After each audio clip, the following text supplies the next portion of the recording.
Good evening class, আমি সন্তু। তোমরা দেখছো the learning expert 2.0 YouTube channel. আজকে তোমাদের প্রাইমারি টেটের পরিবেশবিদ্যার ওপর থেকে 17 নাম্বার মক টেস্ট নেওয়া হবে এবং আজকের মক টেস্টটা একটা স্পেশাল মক টেস্ট বলতে পারো, কারণ 2021 সালে প্রাইমারি এক্সামে যে কোশ্চেনগুলো এসেছিল সেগুলি কিন্তু আমরা আজকের এই মক টেস্টে রেখেছি। এর ফলে কি হবে, প্রিভিয়াস ইয়ারে যে কোশ্চেনগুলো এসেছিল সেগুলো প্র্যাকটিস হবে বা এক্সামে কেমন ধরনের কোশ্চেন আসে তার একটা আইডিয়া কিন্তু তোমাদের চলে আসবে। তো যাই হোক, এর আগে তোমাদের ইবিএস এর ওপর থেকে অলরেডি কিন্তু আমরা 16টা মক টেস্ট নিয়ে নিয়েছি। এছাড়া তোমাদের রেগুলার বেসিসে তোমাদের চাইল্ড স্টাডিজ অ্যান্ড পেডাগোগির ওপর থেকে মক টেস্ট চলছে। এছাড়া ম্যাথের ওপর থেকেও কিন্তু মক টেস্ট চলছে এবং সাম্প্রতি বেঙ্গলির ওপর থেকেও মক টেস্ট কিন্তু শুরু হবে। তাই প্রত্যেককে বলছি, যদি আগের যে মক টেস্টগুলো হয়ে গেছে সেগুলো যদি না দেখে থাকো, উপরে আই বাটনে দেখবে একটা লিঙ্ক তোমাদের সামনে শো হচ্ছে, অথবা এই ক্লাসের প্লে লিস্ট অপশানে চলে আসো, তার মধ্যে দেখবে ডাব্লিউবি প্রাইমারি 2023 টার্গেট ব্যাচ বলে একটা ব্যাচ সেখানে ক্রিয়েট করা আছে। সেটার উপরে ক্লিক করলে তার মধ্যে যে মক টেস্টগুলো আগে হয়ে গেছে সেগুলো তোমরা পরপর দেখতে পাবে এবং সেখান থেকে যে মক টেস্টগুলো করোনি সেগুলো তোমরা সেখান থেকে দেখে নিতে পারবে। তো আজকে শুরু করছি পরিবেশবিদ্যার উপরে 17 নম্বর মক টেস্ট। আশা করি প্রত্যেকেই জানো মক টেস্ট দেওয়ার নিয়ম। যখনই তোমাদের সামনে কোশ্চেন ডিসপ্লে হবে তার থেকে সেই টাইম থেকে 5 থেকে 10 সেকেন্ডের মধ্যে অ্যান্সার জানা থাকলে সাথে সাথেই দাগ নাম্বার সহকারে তোমরা অ্যান্সারটা কমেন্ট বক্সে কমেন্ট করে জানাবে। সাপোজ এক দাগের এ অপশন হবে, তো একের এ, বি হলে বি, সি হলে সি, ডি হলে ডি, এইভাবে কিন্তু কমেন্ট বক্সে কমেন্ট করে জানাবে। তো দেখতেই পাচ্ছ তোমাদের সামনে কোশ্চেন ডিসপ্লে হয়ে গেছে 17 নম্বর সেটের। ফার্স্ট কোশ্চেন হলো, মেঘালয়ে খাসি ও জায়ন্তিয়াদের একটি ভেষজ উদ্ভিদ বনভূমি রয়েছে। তো চেরাপুঞ্জিতে আছে, মাফলাংয়ে আছে, শিলংয়ে আছে, না হাফলংয়ে আছে? মেঘালয়ের খাসি জয়ন্তিয়াদের একটি ভেষজ উদ্ভিদ বনভূমি রয়েছে, সেটা কোথায় রয়েছে? চেরাপুঞ্জি, মাফলাং, শিলং, না হাফলং? তো এখানে অ্যান্সার কি হবে? অ্যান্সার হবে সেটা আছে শিলংয়ে। Option number A, sorry option number C এর কিন্তু কারেক্ট অ্যান্সার। চলে আসো পরের কোশ্চেন। খাওয়ার সময় কথা বললে কখনো কখনো খাবারের টুকরো শ্বাসনালীতে ঢুকে পড়ে। একটি ঢাকনার মতো অংশ আছে যা খাদ্যকণাকে শ্বাসনালী ও ফুসফুসের ভেতরে ঢুকতে বাধা প্রদান করে। সেই ঢাকনির মতো অংশটি হলো কি? 2021 সালের প্রাইমারির এক্সামে তোমাদের কোশ্চেনটা দিয়েছিল। তো তাকে কি বলা হয় সেই ঢাকনির মতো অংশকে? জিহ্বা মানে জিভ, এপিগ্লটিস, গলবিল, না গ্লটিস? কি বলা হয় সেই ঢাকনির মতো অংশটাকে?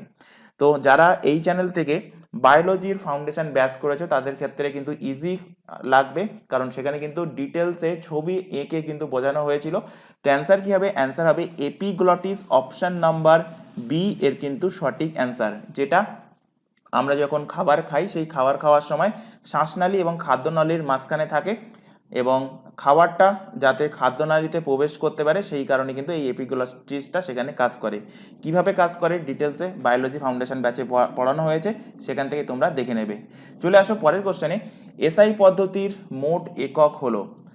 অপশান এ একদম ইজি কোশ্চেন, ছোটোবেলায় এই কোশ্চেন কিন্তু ক্লাস 5-6 এর কোশ্চেন। তো 3টি মূল একক থাকে, একটি সহায়ক একক থাকে। অপশান বি 5টা মূল একক থাকে, একটি সহায়ক একক থাকে।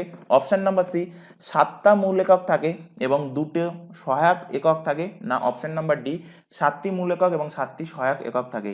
এসআই পদ্ধতিতে মোট একক কি কি থাকে? এর মধ্যে কোন অপশান সঠিক হবে? আশা করি তোমরা অ্যান্সার দিয়ে দিয়েছো, ইজি কোশ্চেন। তো 7টা থাকে মূল একক এবং 2টো থাকে সহায়ক একক। তো অপশান নাম্বার সি এর কিন্তু সঠিক অ্যান্সার। সহায়ক একক দুটো কি কি বলে দিচ্ছি, একটা হলো রেডিয়ান আর একটা হলো স্ট্রেডিয়ান। চলে আসো পরের কোশ্চেনে। শ্রেয়া খেয়াল করলো যে তার মায়ের নখগুলো চামচ আকৃতির হয়ে গেছে। সে ভীষণ চিন্তিত। এই অবস্থা কি থেকে হতে পারে? মানে এটা কোন রোগের লক্ষণ? কলেরা, অ্যানিমিয়া, জ্বর, না ম্যালেরিয়া? শ্রেয়া খেয়াল করলো তার মায়ের নখগুলো চামচ আকৃতির হয়ে গেছে, এটা কোন রোগের লক্ষণ? কলেরা, অ্যানিমিয়া, জ্বর, না ম্যালেরিয়া? কোন রোগ হলে পায়ের আঙুলগুলো বা হাতের আঙুলের নখগুলো চামচ আকৃতির হয়ে যায়? তো অ্যান্সার হবে এটা অ্যানিমিয়া বা রক্তাল্পতা। অপশন নাম্বার বি এর কিন্তু কারেক্ট অ্যান্সার হবে। চলে আসো পরের কোশ্চেনে। আচ্ছা, এখানে তোমাদের একটা ইনফরমেশন দেওয়ার আছে, তোমরা যদি প্রাইমারি এক্সামের পাশাপাশি আদার্স অন্য কোনো কম্পিটিটিভ এক্সামের জন্য যদি প্রিপারেশান নিতে চাও, যেমন এখানে যে যে এক্সামের ওপর এই চ্যানেলে প্রিপারেশান নেওয়া হয় সেইগুলো কিন্তু আমি এখানে লিখে দিয়েছি। দেখো, আমাদের ফার্স্ট ব্যাচ যেটা, সেটা মূলত পিএসসি এর ব্যাচ, যেখানে তোমাদের food SI, WBCS, PSC miscellaneous and PSC clerkship এই 4টে এক্সামের জন্য কমপ্লিট করানো হয় এই ব্যাচে। এবং প্রত্যেকটা ব্যাচে কিন্তু সম্পূর্ণ ফ্রিতে লাইভ ক্লাস হয়, পুরো সিলেবাস ওয়াইজ ডিটেলসে কিন্তু সেখানে পড়ানো হয়। শুধুমাত্র যে এমসিকিউ প্যাটার্নে কোশ্চেন করানো হয় এমনটা না, প্রত্যেকটা সাবজেক্ট কিন্তু তাতে সিলেবাসে যে যে টপিকগুলো আছে প্রত্যেকটা টপিক কিন্তু ডিটেলসে পড়ানো হয়। এছাড়া সেকেন্ড ব্যাচ আমাদের স্টেটের এক্সামের জন্য, মূলত সেটা কি পুলিশের ব্যাচ। তো পুলিশের ব্যাচের মধ্যে জেল পুলিশের ফর্ম ফিল আপ হয়ে আছে, মানে তার এক্সাম সামনে আসতে চলেছে। এছাড়া ডাব্লিউবিপি কনস্টেবলের হিউজ ভ্যাকান্সি সামনে আসতে চলেছে। এছাড়া WBP SI, KP SI sergeant, এছাড়া কেপি কনস্টেবল মেন্স, এছাড়া রিসেন্ট যে ডাব্লিউবিপি লেডি কনস্টেবলের ফিলিমসের রেজাল্ট বেরোলো তার মেন্স এক্সামের জন্য, এগুলো মিলিয়ে আমাদের পুলিশের ব্যাচ সেকেন্ড ব্যাচ ক্রিয়েট করা হয়েছে। এবং থার্ড ব্যাচ হলো সেন্ট্রালের এক্সামের জন্য স্টাফ সিলেকশন যে এক্সামগুলো নেয়, যার মধ্যে জিডি কনস্টেবলের ফর্ম ফিল আপ এখন চলছে। এছাড়া সিজিএল, সিএসএসএল, এমটিএস, সিপিও এবং দিল্লি পুলিশের এসআই অ্যান্ড কনস্টেবল, এইগুলো মিলিয়ে আমাদের থার্ড ব্যাচ ক্রিয়েট করা হয়েছে। তো এই 3টে ব্যাচে তোমরা অ্যাডমিশন নিতে চাইলে সম্পূর্ণ ফ্রিতে অ্যাডমিশন নিতে পারবে। অ্যাডমিশন নেওয়ার জন্য কি করতে হবে, জাস্ট তোমাদের সামনে যে হোয়াটসঅ্যাপ নাম্বারটা ডিসপ্লে হচ্ছে এই নাম্বারে আমাদেরকে ইনফর্ম করো, তাহলে কিন্তু তোমাদেরকে নির্দিষ্ট ব্যাচে বা নির্দিষ্ট গ্রুপে অ্যাড করিয়ে নেওয়া হবে। মাথায় রাখবে, কোনো রকম অ্যাডমিশন ফিস কিন্তু এখানে লাগবে না, ক্লাসের জন্যও কিন্তু কোনো রকম ফিস লাগবে না, কারণ প্রত্যেকটা ক্লাস সম্পূর্ণ ফ্রিতে লাইভ ক্লাস সিলেবাস ওয়াইজ ডিটেলসে কিন্তু তোমাদের ক্লাসগুলো চলছে অলরেডি। এবং লাইভ ক্লাস যদি অ্যাটেন্ড না করতে পারো, ক্লাসগুলো থেকে যাচ্ছে রেকর্ডেড ফরম্যাটে, সুতরাং তোমরা তোমাদের টাইম মতো রেকর্ডেড হিসেবেও কিন্তু ক্লাসগুলো দেখে নিতে পারবে। এছাড়া এখানে আরও আর একটা ইনফরমেশন দেওয়ার আছে, তোমরা এখন বর্তমানে যে চ্যানেলটাতে তোমরা ক্লাসটা করছো, যে ইউটিউব চ্যানেল, তার নাম হলো দ্য লার্নিং এক্সপার্ট 2.0। এই চ্যানেলটাতেই কম্পিটিটিভ এক্সামের জন্য জিকে জিএস এর ক্লাস চলছে। যারা কম্পিটিটিভ এক্সাম দাও তারা জানো, জিকে জিএস এর মধ্যে হিস্ট্রি, জিওগ্রাফি, পলিটি, ইকোনমিক্স, এছাড়া থাকছে সায়েন্সের 3টে সাবজেক্ট, স্ট্যাটিক, জিকে জিএস। এছাড়া রেগুলার বেসিসে কারেন্ট অ্যাফেয়ার্সের ক্লাস, রিজনিংয়ের ক্লাস অ্যান্ড ইংলিশের ক্লাস, এই ক্লাসগুলো তোমরা সম্পূর্ণ ফ্রিতে সিলেবাস ওয়াইজ পেয়ে যাবে এই চ্যানেল থেকে, অর্থাৎ দ্য লার্নিং এক্সপার্ট 2.0 এই চ্যানেল থেকে। আর ম্যাথের ক্লাস করার জন্য আমাদেরই আরেকটা চ্যানেল, নতুন চ্যানেল ক্রিয়েট করা হয়েছে। চ্যানেলের নাম দেখো, ম্যাথস বাই সন্তু স্যার। এই চ্যানেলে অলরেডি কিন্তু ম্যাথের ফাউন্ডেশন ব্যাচ শুরু হয়ে গেছে, তাই প্রত্যেককে বলছি, যদি তোমরা কম্পিটিটিভ এক্সামের জন্য প্রিপারেশন নিতে চাও, এই দুটো চ্যানেলকে সাবস্ক্রাইব করো, বেল আইকনকে অল নোটিফিকেশনে সেট করো, এবং যে হোয়াটসঅ্যাপ নাম্বার তোমাদের সামনে ডিসপ্লে করানো হলো সেই হোয়াটসঅ্যাপ নাম্বারে আমাদেরকে ইনফর্ম করো, তাহলে কিন্তু তোমাদেরকে নির্দিষ্ট ব্যাচে অ্যাড করিয়ে নেওয়া হবে। চলে আসো পরের কোশ্চেন। স্প্রিং তুলার সাহায্যে কোথায় 1 কিলোগ্রাম তুলো বেশি পাওয়া যাবে? মেরু অঞ্চলে, 45 ডিগ্রি দ্রাঘিমাংশতে, 45 ডিগ্রি অক্ষাংশতে, না বিষুবরেখাতে? কোথায় স্প্রিং তুলার সাহায্যে 1 কিলোগ্রাম তুলো বেশি পাওয়া যাবে? তো ইজি কোশ্চেন, আশা করি অ্যান্সার দিয়ে দিয়েছো। অ্যান্সার হবে মেরু অঞ্চলে কিন্তু 1 কিলোগ্রাম তুলো বেশি পাওয়া যাবে, কারণ অপশন নাম্বার এ তার সঠিক অ্যান্সার। চলে আসো পরের কোশ্চেনে। সূর্যগ্রহণের জন্য কোনটা ঠিক নির্ণয় করো। প্রত্যেকটা কোশ্চেনই কিন্তু 2021 সালের প্রাইমারি এক্সামে তোমাদের দিয়েছিল। তো সূর্যগ্রহণ কিসের জন্য হয়, মানে পৃথিবী, সূর্য এবং চাঁদ, এই 3টের অবস্থান কি থাকে? অপশান এতে আছে দেখো, পৃথিবী থাকে সূর্য ও চাঁদের মাঝখানে। অপশান বিতে আছে দেখো, সূর্য থাকে চাঁদ ও পৃথিবীর মাঝখানে। অপশান সিতে আছে দেখো, চাঁদ থাকে সূর্য এবং পৃথিবীর মাঝখানে। অপশান ডিতে আছে দেখো, কোনো অবস্থায় 3টি সরলরেখায় থাকে না। সূর্যগ্রহণ হয় কোন অবস্থানে, কোনটা এর সঠিক অ্যান্সার হবে? তো আশা করি অ্যান্সার দিয়ে দিয়েছো। অ্যান্সার হবে কি, চাঁদ থাকে পৃথিবী এবং সূর্যের মাঝখানে, এবং পৃথিবী আর সূর্যের মাঝখানে যখন চাঁদ থাকবে তখনই কিন্তু হবে সেটা সূর্যগ্রহণ। অপশন নাম্বার সি এর কিন্তু কারেক্ট অ্যান্সার। চলে আসো পরের কোশ্চেনে। ঘরের তাপমাত্রায় তরল থাকে কোন ধাতু? ঘরের তাপমাত্রায় এখানে কিন্তু বলা হয়েছে কোন ধাতু। তো ঘরের তাপমাত্রায় তরল থাকে কোন ধাতু? সোডিয়াম, ম্যাগনেসিয়াম, পারদ না লিথিয়াম? প্রত্যেকের ঘরেই, ম্যাক্সিমাম লোকের ঘরেই কিন্তু সেই জিনিসটা থাকে। তো অ্যান্সার কি হবে? অ্যান্সার হবে পারদ থাকে তরল। অপশন নাম্বার সি এর কিন্তু কারেক্ট অ্যান্সার। চলে আসো পরের কোশ্চেনে, নিম্নলিখিত কোন রোগটি মাটিতে উপস্থিত পারদের বিষক্রিয়া থেকে হয়? অর্থাৎ পারদের বিষক্রিয়ার ফলে কোন রোগটা হয়?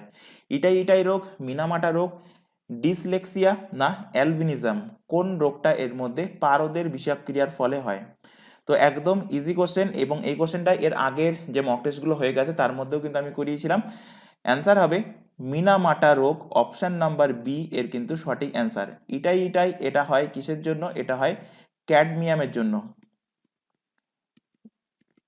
ক্যাডমিয়ামের জন্য হয় ইটাই রোগ, আর পারদের বিষক্রিয়ার ফলে হয় কি? মিনামাটা রোগ। চলে আসো পরের কোশ্চেনে, পৃথিবী থেকে চাঁদের দূরত্ব কত? 3 লক্ষ কিলোমিটার, 4 লক্ষ কিলোমিটার, 5 লক্ষ কিলোমিটার না 6 লক্ষ কিলোমিটার? পৃথিবী থেকে চাঁদের দূরত্ব কত? এখানে অ্যাপ্রক্সিমেট ভ্যালুই দেওয়া আছে। তো অ্যান্সার কি হবে? অ্যান্সার হবে 4 লক্ষ কিলোমিটার। অপশন নাম্বার বি এর কিন্তু কারেক্ট অ্যান্সার। চলে আসো পরের কোশ্চেনে, খাদ্য পরিপাক করার জন্য পৌষ্টিকতন্ত্রের বিভিন্ন গ্রন্থি থেকে উৎসেচক খরিত হয়। নিম্নলিখিত কোন উৎসেচকটি আন্তরিক গ্রন্থি দ্বারা খরিত হয়? ইরেপসিন, কাইমোট্রিপসিন, টায়ালিন না পেপসিন? এর মধ্যে কোনটা আন্তরিক গ্রন্থি দ্বারা খরিত হয়? তো এই কোশ্চেনটাও কিন্তু তোমাদের বায়োলজির ক্লাসে পড়ানো হয়েছে। যদি দেখে না থাকো, বায়োলজি ফাউন্ডেশন ব্যাচ তোমাদের এই চ্যানেলেই কিন্তু প্রোভাইড করা আছে, সেখান থেকে দেখে নিতে পারবে। তো এর অ্যান্সার কি হবে? অ্যান্সার হবে পেপসিন খরিত হয় আন্তরিক গ্রন্থি থেকে। অপশন নাম্বার ডি এর কিন্তু কারেক্ট অ্যান্সার। চলে আসো পরের কোশ্চেনে, পরিবেশবিদ্যার শিক্ষক বা শিক্ষিকা হিসেবে আপনি নিম্নলিখিত কোনটি এক্স সিটু সংরক্ষণের উদাহরণ হিসেবে দেবেন? X situ R in situ এই দুটো কিন্তু তোমাদের মক টেস্টেই কিন্তু পড়িয়েছিলাম, এবং দুটোর উদাহরণ কিন্তু বলে দিয়েছিলাম। তো এখানে অপশানে আছে দেখো, চিড়িয়াখানা হবে, জাতীয় উদ্যান হবে, অভয়ারণ্য হবে না বায়োস্ফিয়ার রিজার্ভ হবে? এর মধ্যে কোনটা এক্স সিটুর উদাহরণ? তো অ্যান্সার কি হবে? আশা করি অ্যান্সার দিয়ে দিয়েছো। অ্যান্সার হবে অপশান নাম্বার এ, চিড়িয়াখানা হবে এক্স সিটুর উদাহরণ।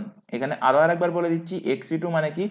এক্স সিটু মানে বন্য প্রাণীরা খাঁচায় থাকবে, মানুষ বাইরে ঘুরে বেড়াবে। আর ইন সিটু মানে কি? ইন সিটু মানে মানুষ থাকবে খাঁচার মধ্যে, কিন্তু বন্য প্রাণীরা থাকবে, তারা প্রাকৃতিক পরিবেশে তারা ঘুরে বেড়াবে। তো প্রাকৃতিক পরিবেশে ঘুরে বেড়ায় বন্য প্রাণীরা কোথায়? জাতীয় উদ্যানে ঘুরিয়ে বেড়ায়, অভয়ারণ্যে ঘুরে বেড়ায়, এবং বায়োস্ফিয়ার রিজার্ভেও কিন্তু তারা ঘুরে বেড়ায়। তো লাস্টের এই তিনটে, এগুলো হলো ইন সিটুর উদাহরণ।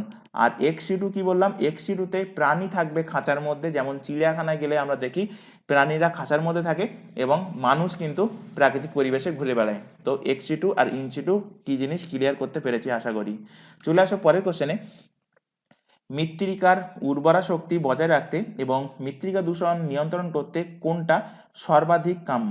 অপশান এ রাসায়নিক সার প্রয়োগ, অপশান বি ব্যবহার না করে জমি পরিত্যক্ত রেখে প্রাকৃতিক প্রক্রিয়ায় উর্বরতা বৃদ্ধি, অপশান নাম্বার সি কম্পোস্ট এবং জৈব সার ব্যবহার, অপশান নাম্বার ডি অঞ্চলের বনভূমি কেটে পুড়িয়ে যে ছাই উৎপন্ন হয় তার মিশ্রণের ফলে জমির উর্বরতা বাড়ে, ব্র্যাকেটে দেওয়া আছে কি ঝুম চাষ। তো এর মধ্যে কোনটা সর্বাধিক কাম্য মৃত্তিকার উর্বরা শক্তি বজায় রাখতে? তো এর অ্যান্সার কি হবে? আশা করি অ্যান্সার দিয়ে দিয়েছো। অ্যান্সার হবে কম্পোস্ট এবং জৈব সারের ব্যবহার করতে হবে, তাহলে মাটির উর্বরা শক্তি কিন্তু বজায় থাকবে। অপশন নাম্বার সি এর কিন্তু সঠিক অ্যান্সার হবে। রাসায়নিক সারের প্রয়োগ হবে না, জমি যদি ব্যবহার না করি উর্বরতা বৃদ্ধি হবে না। অপশান সিতে যেটা আছে যে বনভূমি কেটে পুড়িয়ে ছাই করে, এটাও কিন্তু হবে না। তো অ্যান্সার হবে কম্পোস্ট এবং জৈব সারের ব্যবহার। চলে আসো পরের কোশ্চেন, ছায়াপথ প্রকৃতপক্ষে অপশান এ কৃষ্ণপক্ষ ও শুক্লপক্ষের সীমা নির্দেশ করে, অপশান বি প্রতিটি ঋতুর সীমা নির্দেশ করে, অপশান সি পৃথিবীর আবর্তনের ফলাফল নির্দেশ করে, অপশান নাম্বার ডি সৌরজগৎ এবং অন্যান্য অনেক নক্ষত্রের সমাহারকে নির্দেশ করে। ছায়াপথ প্রকৃতপক্ষে কাকে নির্দেশ করে? অ্যান্সার কি হবে?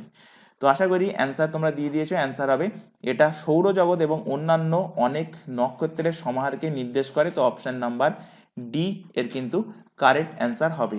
চলে আসো পরের কোশ্চেনে, চন্দ্রকেতু গড় বর্তমানে সেটা কিন্তু এখন ভগ্নাবশেষ, এর অস্তিত্ব গড়ে উঠেছিল কোন নদীর অববাহিকায়?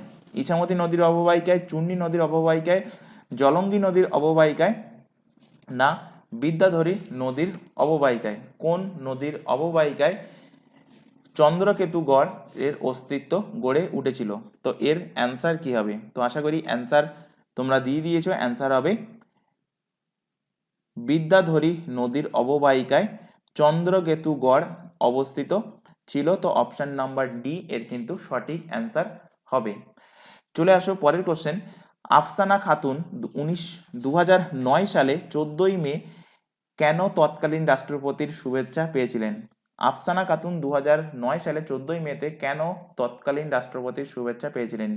নিজের বাল্যবিবাহ নিজেই রোধ করেছিলেন প্রতিবাদ করে, অপশন বি শিশু শ্রমিকদের অন্যায্যভাবে কাজ করার বিরুদ্ধে তিনি প্রতিবাদ করেছিলেন, অপশন নাম্বার সি অন্য একটি নাবালিককে আক্রমণের হাত থেকে বাঁচিয়েছিলেন, অপশন নাম্বার ডি এক যৌনানি গ্রহণকারী ব্যক্তিকে পুলিশের হাতে ধরিয়ে দিয়েছিলেন। কোনটা এর সঠিক অ্যান্সার হবে?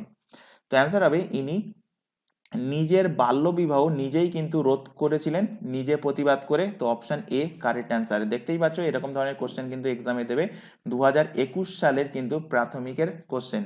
যদি কোশ্চেনগুলো তোমাদের ভালো লাগে তাহলে অবশ্যই কিন্তু ক্লাসটাকে তোমরা লাইক করবে, তোমার বন্ধু বান্ধবের মধ্যে শেয়ার করবে যারা প্রাইমারির এক্সামের জন্য প্রিপারেশন নিচ্ছে। চলে আসো পরের কোশ্চেনে। বায়ু দূষণের ফলে সৃষ্ট একটি রোগ হলো সিলিকোসিস, মিনামাটা, ব্ল্যাকফুট না এনকেফালাইটিস? এর মধ্যে কোনটা বায়ু দূষণের ফলে সৃষ্টি একটা রোগ? তো বায়ু দূষণের ফলে সৃষ্টি একটা রোগ হলো, আশা করি অ্যান্সার দিয়ে দিয়েছো, অ্যান্সার হবে silicosis, option A correct answer. চলে আসো পরের কোশ্চেনে। মিড ডে মিলে রান্নার জন্য যে লবণ ব্যবহৃত হয় তার ফর্মুলা কি? অথবা আমরা যে লবণটা খাই সেই লবণের ফর্মুলা কি? এইভাবেও কিন্তু কোশ্চেন দিতে পারে। তো 2021 সালে দিয়েছিল মিড ডে মিলে রান্নার জন্য যে লবণটা ব্যবহৃত হয় তার ফর্মুলা কি? NaCl, KCl, MgCl2, CaCl2? কোনটা এর সঠিক অ্যান্সার হবে? বা লবণের রাসায়নিক সংকেত কি? তো লবণের রাসায়নিক সংকেত মাথায় রাখবে সোডিয়াম ক্লোরাইড, NaCl। এর সঠিক অ্যান্সার অপশন নাম্বার এ এর কিন্তু কারেক্ট অ্যান্সার হবে। চলে আসো পরের কোশ্চেনে। মাটির কণা জলে ধুয়ে গেলে তাকে কি বলা হয়? রেগোলিথ, সয়েল প্রোফাইল, এলুভিয়েশন না ইলুভিয়েশন? কোনটাকে বলা হয় মাটির কণা যদি জলে ধুয়ে যায় তাকে কি বলা হয়? রেগোলিথ, সয়েল প্রোফাইল, এলোভিয়েশন না ইলুভিয়েশন? তো আশা করি অ্যান্সার তোমরা দিয়ে দিয়েছো, অ্যান্সার হবে এলুভিয়েশন বলা হয়, অপশন নাম্বার সি এর কিন্তু কারেক্ট অ্যান্সার। চলে আসো পরের কোশ্চেনে। পরিবেশবিদ্যার একজন শিক্ষক এবং শিক্ষিকা হিসাবে আপনি নিম্নলিখিত কোন শারীরবৃত্তীয় প্রক্রিয়া অপচিতি বিপাকের উদাহরণ হিসাবে দেবেন? শ্বসন, পুষ্টি, সালোকসংশ্লেষ না বৃদ্ধি? এর মধ্যে কোনটাকে অপচিতি বিপাকের উদাহরণ হিসাবে দেবেন? তো এর মধ্যে অপচিতি বিপাকের যেটা উদাহরণ সেটা কি হবে? সেটা হবে শ্বসন, অপশন নাম্বার এ এর কিন্তু কারেক্ট অ্যান্সার হবে। চলে আসো পরের কোশ্চেনে। অন্যান্য বিষয় অপরিবর্তিত থাকলে ভৌম জলের স্তর বৃদ্ধির সঙ্গে বৃষ্টিপাতের সম্পর্ক কি? সরল সম্পর্ক, বিপরীত সম্পর্ক, সমানুপাতিক সম্পর্ক না ব্যস্তানুপাতিক সম্পর্ক? তো অন্যান্য বিষয় যদি অপরিবর্তিত থাকে তো ভৌম জলের অর্থাৎ মাটির নিচের স্তরের যে জল সেই জলের বৃদ্ধির সাথে বৃষ্টির সম্পর্ক কি? তো বৃষ্টিপাতের সম্পর্ক হবে সমানুপাতিক সম্পর্ক, অপশন নাম্বার সি এর কারেক্ট অ্যান্সার। তোমাদের যদি এই ক্লাসের পিডিএফ এর প্রয়োজন হয়, পিডিএফ যদি ডাউনলোড করতে চাও, নিচে যে টেলিগ্রাম লিঙ্কটা তোমরা দেখতে পাচ্ছ @TheLearningExpertSD, এই টেলিগ্রাম লিঙ্কে তোমরা জয়েন হয়ে যাও, অথবা এই ক্লাসের ডেসক্রিপশন বক্সে কিন্তু টেলিগ্রাম লিঙ্কটা প্রোভাইড করা আছে, সেটার উপরে ক্লিক করলে সরাসরি তোমরা টেলিগ্রামে জয়েন হতে পারবে এবং সেখান থেকে প্রত্যেকটা ক্লাসের পিডিএফ ডাউনলোড করতে পারবে। তার আগে কিন্তু অবশ্যই তোমাদের টেলিগ্রাম অ্যাপটা মোবাইলে ডাউনলোড করে রাখতে হবে। চলে আসো পরের কোশ্চেনে। চোখের যে সমস্যায় দূরের বস্তুকে ঝাপসা দেখায় এবং নিকট দৃষ্টি থাকে তাকে কি বলা হয়? মায়োপিয়া, হাইপার মেট্রোপিয়া, ক্যাটারাক্ট না প্রেসবায়োপিয়া? চোখের যে সমস্যায় দূরের বস্তুকে ঝাপসা কিন্তু নিকট দৃষ্টি থাকে, নিকট দৃষ্টি দেখতে পায়, কাছের জিনিস সে দেখতে পায়, তো সেই রোগকে কি রোগ বলা হয়? তো এর অ্যান্সার কি হবে? অ্যান্সার হবে মায়োপিয়া, অপশন নাম্বার এ এর কিন্তু কারেক্ট অ্যান্সার। চলে আসো পরের কোশ্চেনে। 1950 সালে 26 জানুয়ারিতে সাধারণতন্ত্র দিবস অর্থাৎ প্রজাতন্ত্র দিবস পালিত হয় কারণ ওই দিন থেকে ভারতবর্ষ স্বাধীন রাষ্ট্র হিসেবে স্বীকৃতি পেয়েছিল, অপশন বি ভারত ও পাকিস্তান দুটো দেশ পৃথক দেশ হিসেবে পরিগণিত হয়েছিল, অপশন সি দেশের নিজস্ব আইনবিধি হিসাবে ভারতবর্ষের সংবিধান প্রচলিত হয়েছিল, অপশন নাম্বার ডি ভারতবর্ষের প্রথম প্রধানমন্ত্রী পণ্ডিত জওহরলাল নেহরু হয়েছিলেন। কেন 26 জানুয়ারি দিনটা 1950 সাল থেকে প্রজাতন্ত্র দিবস বা সাধারণতন্ত্র দিবস হিসেবে পালিত হচ্ছে? তো এর অ্যান্সার একদম ইজি কোশ্চেন, আশা করি প্রত্যেকেরই জানা উচিত। অ্যান্সার কি হবে? অ্যান্সার হবে দেশের নিজস্ব আইনবিধি সেদিন কিন্তু লাগু হয়েছিল, ভারতবর্ষের সংবিধান লাগু হয়েছিল, অর্থাৎ অপশান নাম্বার সি এর কিন্তু কারেক্ট অ্যান্সার হবে। আবারও বলছি, ক্লাস যদি ভালো লাগে ক্লাসটাকে অবশ্যই অবশ্যই কিন্তু তোমরা লাইক করবে। ম্যাক্সিমাম ক্যান্ডিডেট দেখেছি ক্লাস তোমরা লাইক না করে বা ক্লাস স্কিপ করে চলে যাচ্ছ। স্কিপ করে দেখার অর্থ না না দেখারও একই ব্যাপার। যারা স্কিপ করে দেখছো তাদেরকে বলছি তারা স্কিপ তাদের ক্লাস না দেখলেই বেটার, কারণ স্কিপ করে দেখে দেখে কোনো কিছুই হবে না। তো যাই হোক, চলে আসছি পরের কোশ্চেনে। নিম্নলিখিত পদার্থগুলির মধ্যে কোনটি তড়িতের সবচেয়ে ভালো প্রবাহী? রূপো, সোনা, জিঙ্ক না তামা? এর মধ্যে কোনটা তড়িতের সব থেকে ভালো একটা পরিবাহী? ইজি কোশ্চেন, বহুবার কিন্তু করানো হয়েছে। অ্যান্সার হবে রূপো হলো তড়িতের একটা ভালো প্রবাহী, অপশন নাম্বার এ এর কিন্তু কারেক্ট অ্যান্সার। চলে আসো পরের কোশ্চেনে। একটি তরল অধাতু হলো কোনটা? তো তরল ধাতু কোনটা সেটাও কিন্তু 2021 সালের কোশ্চেন এসেছিল, ফার্স্টের দিকে দেখিয়েছিলাম, এবং তরল অধাতু কোনটা সেটাও কিন্তু কোশ্চেন দিয়েছে। তো কোশ্চেনটা ইম্পর্টেন্ট হিসেবে মার্কিং করবে, এক্সামে কিন্তু তোমাদের আসতে পারে। তো একটা তরল অধাতুর উদাহরণ হবে ব্রোমিন, অপশান নাম্বার বি এর কিন্তু কারেক্ট অ্যান্সার। চলে আসো পরের কোশ্চেনে। গাছের বিভিন্ন অংশ ওষুধ তৈরির কাজে ব্যবহৃত হয়, যেমন উচ্চ রক্তচাপ কমাতে রেসারপিন ব্যবহার হয়। নিম্নলিখিত কোন গাছের মূল থেকে রেসারপিন পাওয়া যায়? Easy question, class 7-8 question. ধুতরা গাছের মূল থেকে, তামাক গাছের মূল থেকে, সর্পগন্ধার মূল থেকে, না কফির মূল থেকে? কোন গাছের মূল থেকে রেসারপিন পাওয়া যায়? তো আশা করি অ্যান্সার তোমরা দিয়ে দিয়েছো। অ্যান্সার হবে সর্পগন্ধা গাছের মূল থেকে রেসারপিন পাওয়া যায়, অপশন নাম্বার সি এর কিন্তু কারেক্ট অ্যান্সার। চলে আসো পরের কোশ্চেনে। গঙ্গা নদীর নাম হুগলি নদী হয়েছে কোথা থেকে? কোন জায়গা থেকে গঙ্গা নদীর নাম হুগলি নদী হয়েছে, বা কেন হুগলি নাম হয়েছে? যেখানে ভাগীরথী নদী, যেখানে ভাগীরথী নদীতে দামোদর মিশেছে, অপশন বি। যেখানে ভাগীরথী নদীতে রূপনারায়ণ মিশেছে, অপশন সি। যেখানে ভাগীরথী নদীতে হলদি নদী মিশেছে, না অপশন নাম্বার ডি। যেখানে ভাগীরথী নদীতে অজয় নদী মিশেছে? কোন জায়গা থেকে গঙ্গা নদীর নাম হুগলি নদী হয়েছে? তো অ্যান্সার কি হবে? অ্যান্সার হবে অপশন নাম্বার এ, যেখানে ভাগীরথী নদীর সাথে দামোদর মিশেছে, অপশন এ কারেক্ট অ্যান্সার হবে। চলে আসো পরের কোশ্চেন। একজন পরিবেশবিদ্যার শিক্ষক বা শিক্ষিকা হিসেবে আপনি নিম্নলিখিত প্রাণীগুলির ছবি শিক্ষার্থীদের দেখিয়েছেন।